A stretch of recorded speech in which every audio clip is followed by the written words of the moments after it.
All right. Good morning, good afternoon, or good evening, everyone. I am very excited for this next physics lecture as part of the Generation Z Patreon. Friendly reminder to those that are not here in real time, and thank you to those that are, but to those that are not, this will never go public as it is part of the exclusive Patreon archive and membership. And so, what we're going to be diving into here are the very particulars of the Zitterbewegung. Now, before I start reading off of the traditional CIA-backed, we could say, Wikipedia website here, which it in fact is, um, in this case, actually, what they're describing about the Zitterbewegung, to my knowledge, in many aspects, is indeed correct, which is why we're using it, which also speaks to the way things can be hidden in plain sight. You will also find as well that this will make hopefully a direct correlation and connection back to the previous lectures as well. So we're going to use a lot of visuals here, not as many definitions and not as many words, and obviously as little equations as possible. But with that said, let us begin. So in physics, according to Wikipedia, the Zitterbewegung means to tremble or to jitter, or the Bewegung motion is the theoretical prediction of a rapid oscillatory motion of elementary particles that obey relativistic wave equations.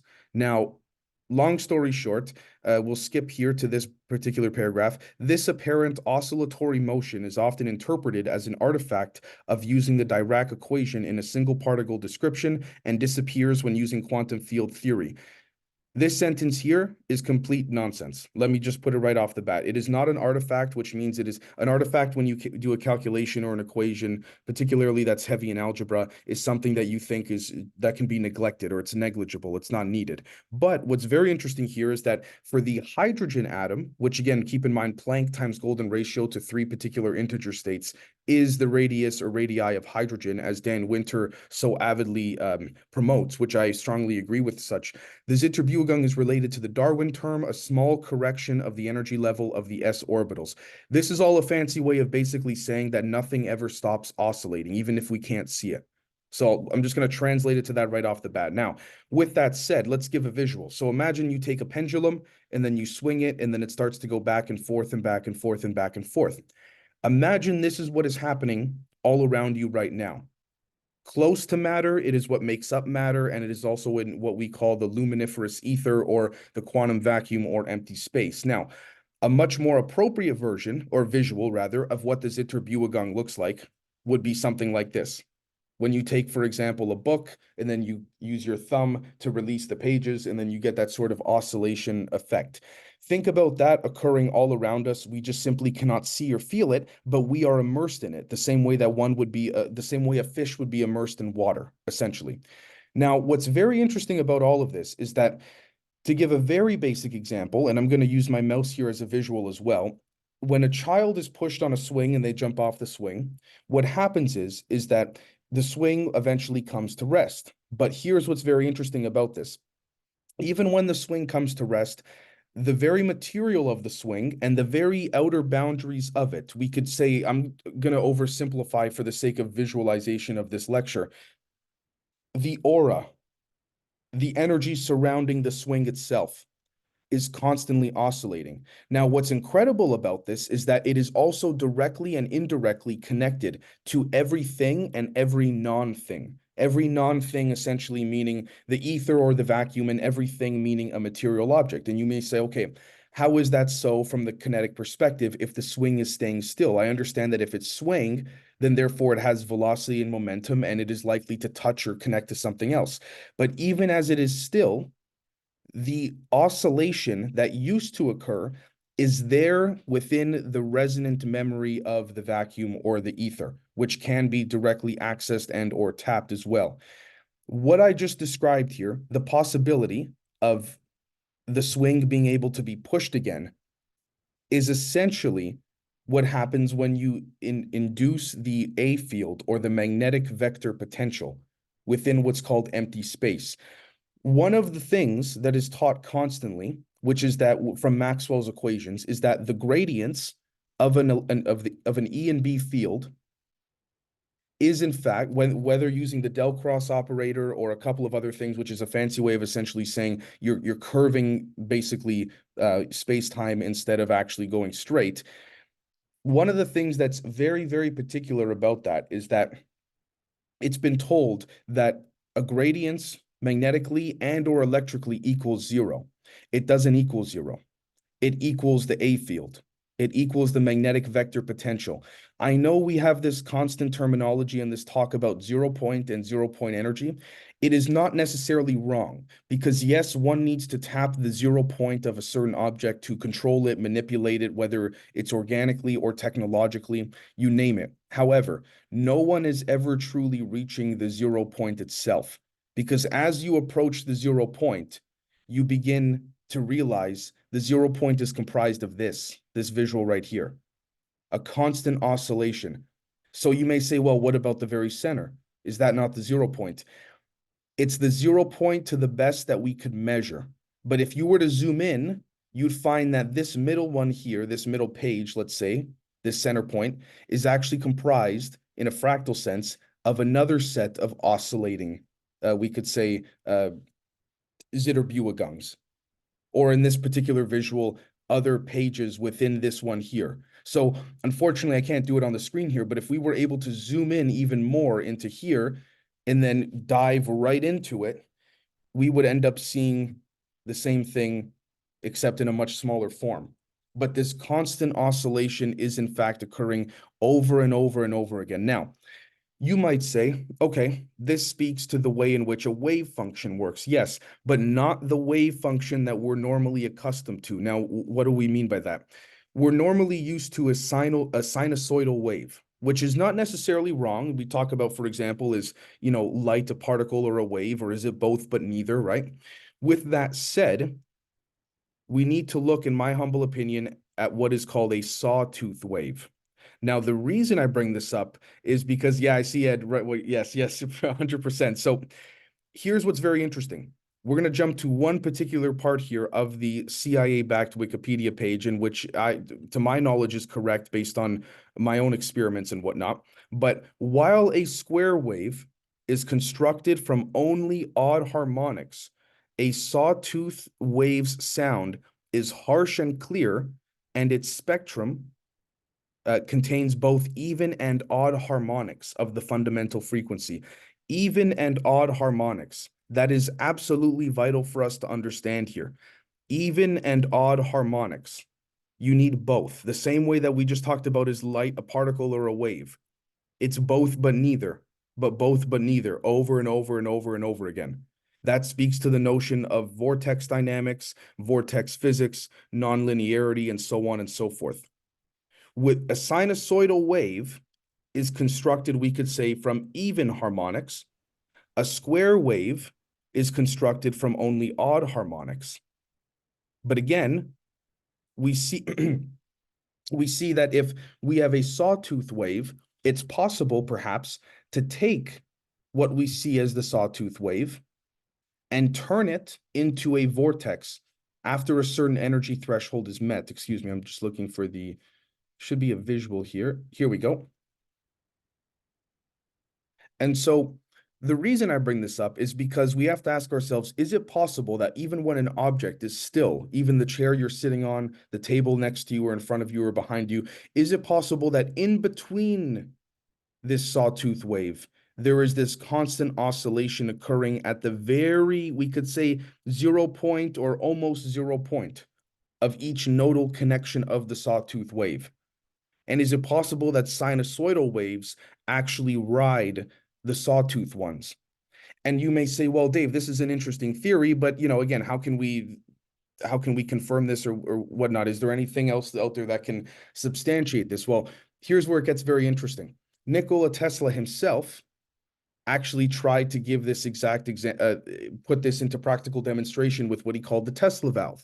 Now, if you look into the Tesla valve, you'll find these days that there are a lot of articles talking about how, oh, interestingly enough, Nikola Tesla's Tesla valve has suddenly been revitalized within not just the academic community, but within the engineering field and practical use field for many things in the way that liquid flows. Now, here's what's very interesting. If we look at the way in which a Tesla valve works, depending on the way in which the liquid is flowing, we see either a direct form of a sawtooth type wave on the right side here, or we'll find here we see a combination of both a sawtooth and a what seems to be curving sinusoidal wave, or a curving motion that is representative of a sinusoidal wave. Now, what's very interesting about this is that if you were to make some visual correlations geometrically on the left-hand figure here, you would be able to induce the figure-8 motion. And one has to wonder, is that what occurring inside of the direction in which the water or liquid would flow if it were to go in this particular way in the forward flow direction? And the reason I bring that up is because imagine, as the liquid goes through the forward flow direction, there are little we could say symbols or particles that are occurring and are more likely to occur because you are combining both linear and nonlinear dynamics in this particular instance here. Again, going back to the odd and even harmonics notion, right? With that said, we see that if we poured liquid the opposing way into the Tesla valve in the reverse way, we would simply just have the sort of sawtooth zigzag direction or motion, which is not wrong, but it's certainly something that is only half of the picture if one is looking to achieve the things that we're discussing and that we discuss in this community here. And so we then have to ask ourselves, is it possible that in the ether, or in the quantum vacuum, we have, I'm just going to very quickly change the color here. I will use red just because it stands out the most. Is it possible that we see here, this is a chair, this is a TV slash computer slash monitor, and that's a tree. And the reason I put these objects together is because they have no connection to each other, at least materially whatsoever. The tree is constantly standing still. The chair is moved quite often. If you have to, you want to sit down, you pull the chair out, then you tuck it back in. And the TV monitor is using things like, for example, flat screen plasma displays and whatnot. So what's interesting is it possible that around the objects themselves, there is a constant Zitterbewegung that is always jittering around the objects themselves? And so we have to ask ourselves, if a person and or device could lock into or connect with this Zitterbewegung, the same way that you put sound and you were to put sound towards a piece of glass and you shatter the glass, we have to ask ourselves, is it possible that you can use that same notion for let's use green here representing that of, let's say, a laser beam, for example? Is it possible to have a laser beam lock in a caduceus-like manner, the same way we saw in the Wikipedia page, the sinusoidal wave overlap the sawtooth wave? Is it possible to have a situation where we overlap, or as what we call in physics, couple the sinusoidal wave resonance to that of the saw wave? And if so, what are the implications of that? Is it possible that when doing so, in a physical regard at least, things become indiscernible from magic, or at least what our ancestors have written about in terms of being able to levitate massive objects? Is it possible that perhaps even the chair could be disappeared, put through a wormhole, or just completely disintegrated, and its internal mass and overall structure, if disintegrated, would simply dissipate into the vacuum itself, so to speak? But the memory of the chair being there is still there. And so this then brings us to the notion of, okay, well, if you can annihilate something, could you then recreate something? And under the proper conditions, I would say absolutely yes. And this is when you start getting into what some of you may connect to what Bob Lazar called Project Looking Glass and so on and so forth. There is no difference between light projected on a screen and what we call material objects, except for their resonance and density, ultimately. What we call light on a screen is a very, very less dense version. I don't want to say spiritual because it's not, but it's certainly closer to it in a certain aspect, to the non-material, than it is to the material. The screen that you're viewing right now, the pixels on that screen, the light, the photons that are being emitted from it, have the exact same potential and energy density within it to literally be pulled out of the screen and become something of physical matter. And this would give attribution, and this would give support to a lot of people claiming, well, I saw a plane, it seemed to shapeshift into a craft, and so on and so forth. And you might say, Dave, well, what if they just simply had a hologram around their craft to look like a plane? And I say that is just a lighter slash less dense version of manipulating solids. Ultimately, conceptually, there is no difference. Materially, there's a difference in the energy densities that they manifest and express themselves as, based on the ones that are curating or controlling that particular object. But there is no difference ultimately between the light coming from your lamp and the object and the table or the chair that you're sitting on. The only difference is that essentially the light itself, with regards to the chair and the table you're sitting on, is vibrating much more rapidly and emitting a much more dense structure of itself. But at the end of the day, there is a direct correlation between, I'm just going to use, let's say, the color blue here.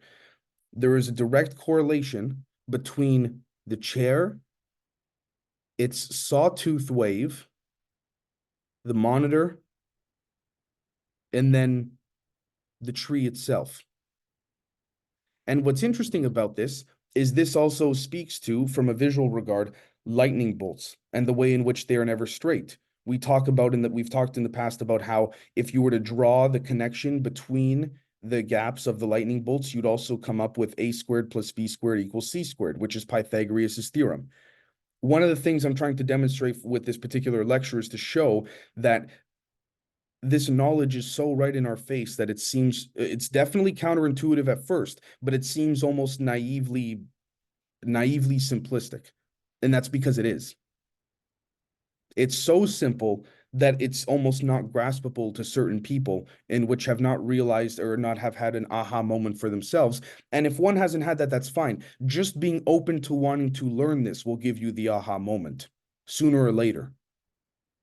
And so we then have to ask ourselves, well, okay, if we have, for example, a sinusoidal wave that is overlapping the sawtooth wave here that comprises, let's say, the aura of the chair, if we remove that sinusoidal wave and we stick entirely and purely just with the aura of the chair itself, what does this say, for example, about the human body and the human biofield?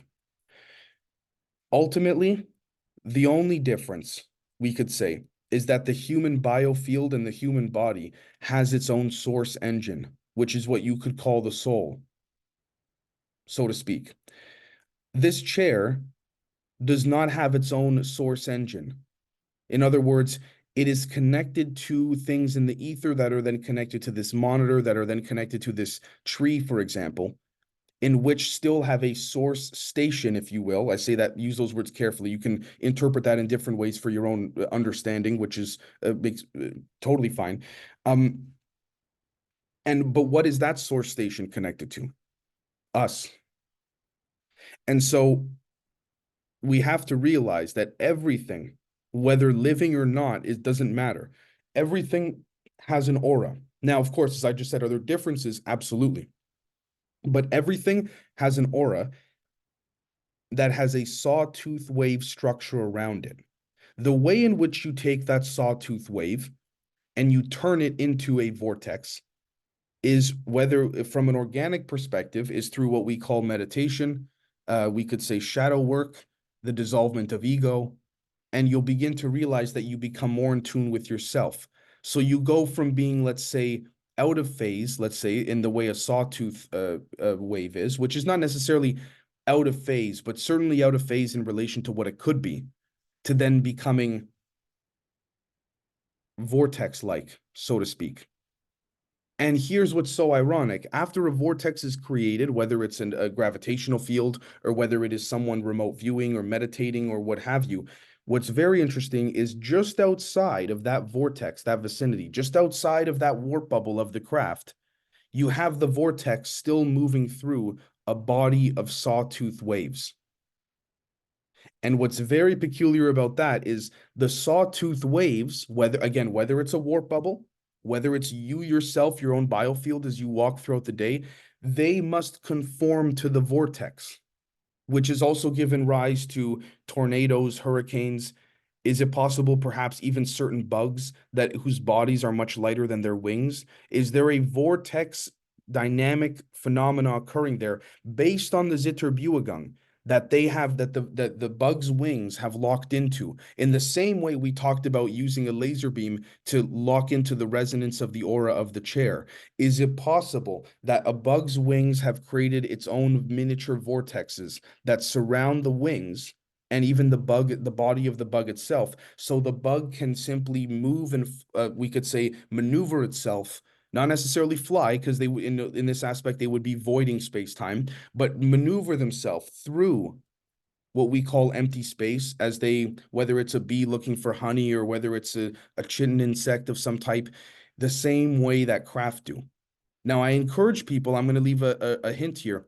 I encourage people to use the Wayback Machine or to use Yandex or any search engine other than Google, and at this point, DuckDuckGo, of which I can recommend, to look into the since deleted articles, whether it's the BBC, Popular Mechanics, New Scientist, you name it, from the mid 90s going to about probably 2004 or 5, maybe 2006, but after that, things really slowed up regarding warp bubbles that bugs create, particularly using the Casimir force.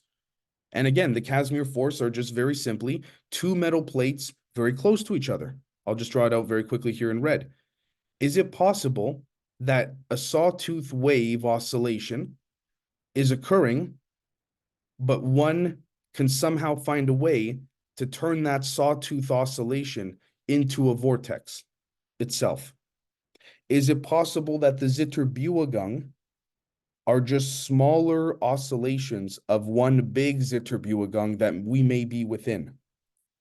The same way that Feynman and Wheeler had talked about the one electron theory that I believe Wheeler or Feynman or both won the Nobel Prize for. I believe that Feynman said it was Wheeler's idea at first to give him the credit, which was fair and right, as I understand the way things went.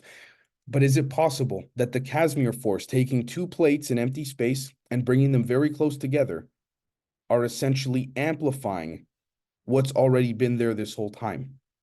The same way you take two plates in water, and then you see how the water waves just within those two plates begin to resonate much more strongly because they're more confined. Again, assuming that the momentum of the water is consistent.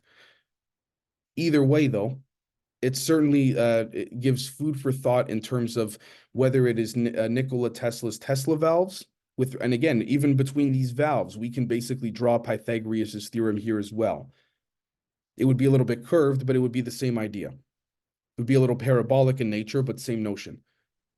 So with that said, I'm going to wrap up this lecture, and for those that are here in real time, we can go to conversation. But this has been I want to thank you all for coming out in real time, and hopefully this gives a little bit more of a perspective on the Zitterbewegung in general, and the notion of oscillation and the notion of sound being a very significant component in propulsion, healing, communication, and so on and so forth.